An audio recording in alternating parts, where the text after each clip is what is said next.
Hello everyone, उम्मीद करता हूँ आप सभी लोग स्वस्थ हैं। एसएससी सीजीएल 2022 एग्जामिनेशन का टीयर 1 समाप्त हो चुका है। अब बारी है एनालिसिस की on the basis of attempts.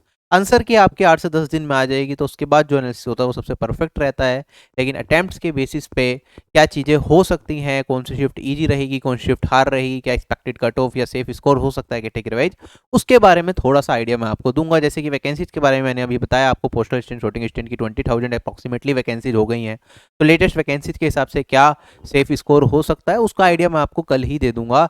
तो आप लोग इस सर्वे फॉर्म को फिल भी करना है, बाकी लोगों से फिल भी करवाना है। जितने ज़्यादा लोग सर्वे फॉर्म में अपना डेटा देंगे उतना बेटर एनालिसिस हमारा हो पाएगा। क्या ये चीज़ सबको समझ में आ रही है? डिस्क्रिप्शन बॉक्स में आपको सर्वे फॉर्म का लिंक मिलेगा, फटाफट से उसे भरें और अपने दोस्तों में शेयर करें, जिससे बेहतर से बेहतर एनालिसिस दे पाऊँ। ठीक है, क्योंकि आज जो है, आज आखिरी दिन ना, आखिरी शिफ्ट का अलग से एनालिसिस नहीं करते, क्योंकि अब 40 की 40 शिफ्ट में आपका एग्जाम हो चुका है।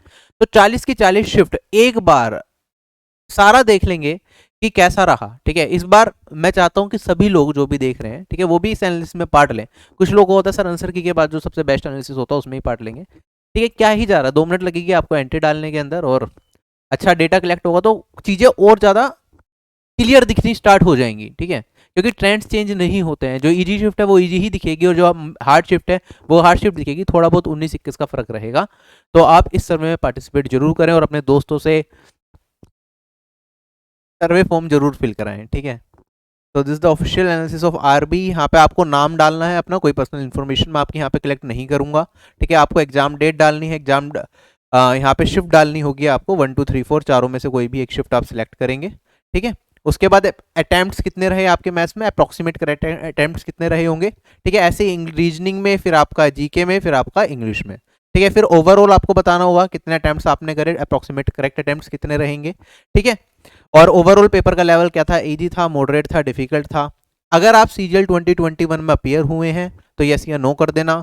ठीक है, अगर 2021 में अपियर हुए हैं तो आपके मार्क्स कितने हैं ये बता देना। ठीक है, आपकी शिफ्ट में अप्रॉक्सीमेट रॉन्ग क्वेश्चंस कितने थे आप इसके बारे में थोड़ा सा आइडिया दे देना, जिससे कि एनालिसिस करने में थोड़ी और मदद मिल जाए। और अगर आपको कोई फीडबैक लगता है तो आप फीडबैक दे सकते हैं। ठीक है, तो यहाँ पे कोई भी चीज़ आपकी पर्सनल नहीं ले रहा अटेम्प्ट्स के बेसिस पे एनालिसिस में मैं, क्योंकि यहाँ पे अभी कुछ क्लियर तो है ही नहीं। आंसर की आएगी तभी चीज़ें ज़्यादा जानने में भी फ़ायदा होता है। अगर मैं बात करूं, खुद फॉर्म फिल करो, बाकी लोगों से फिल कराओ, जितना जल्दी हो सकेगा मैं आपको एनालिसिस देने की पूरी कोशिश करूंगा। ठीक है, कंप्यूटर की 2 क्लासेस ऑलरेडी अपलोड हो चुकी हैं। कंप्यूटर की 4 क्लासेस लगभग और आएंगी, जिसमें आपको थ्योरी कराई जाएगी, उसके बाद आपकी प्रैक्टिस सेशंस भी 2 होंगे। तो कंप्यूटर के लिए आपको कहीं से भी कोचिंग लेने की जरूरत नहीं है, मैं आपको बार बार बता रहा हूँ, ये कंटेंट सफिशिएंट होगा। जो लोग पीडीएफ्स के बारे में कह रहे हैं सर कंप्यूटर की पीडीएफ प्रोवाइड करा दो, कंप्यूटर की सारी पीडीएफ्स भी प्रोवाइड करा दी जाएंगी, उसकी भी टेंशन मत लो। आपको बार बार पेन से नोट बनाने की भी जरूरत नहीं, एग्जाम में एक बार वो पीडीएफ ही आप गो थ्रू कर लोगे, उससे भी आपका काम चलेगा। लेकिन वो 3 से 4 दिन के अंदर जब सारी वीडियोज अपलोड हो जाएंगी तो कंबाइंड पीडीएफ आपको कैसे एक्सेस करनी है वो मैं आपको बता दूंगा। ठीक है, साथ ही साथ यहाँ पे इकोनॉमिक्स का क्रैश कोर्स भी कल से स्टार्ट करते हैं। ठीक है, 7 वीडियो, 6 से 7 वीडियो हैं इकोनॉमिक्स के क्रैश कोर्स में। हिस्ट्री, पॉलिटी, ज्योग्राफी और sorry physics, chemistry, biology and polity का क्रैश कोर्स ऑलरेडी अपलोड किया ही था। ठीक है, इंग्लिश ग्रामर रूल्स का क्रैश कोर्स ऑलरेडी अपलोड किया हुआ है। मैथ्स के क्रैश कोर्स में काफ़ी सारी वीडियो जो अवेलेबल है, जो कि CHSL एस्पिरेंट्स हैं जो नए हैं वो यूज कर सकते हैं अपनी प्रिपरेशन के लिए। ठीक है, क्योंकि टाइम कम है। बाकी अगर मैं बात करता हूँ एनालिसिस का, वेट करें कल और कोशिश करेंगे अच्छे से अच्छा एनालिसिस मैं अपने एंड पे आपको दे पाऊँ। Bye bye everyone, take care, have a nice day and जय हिंद।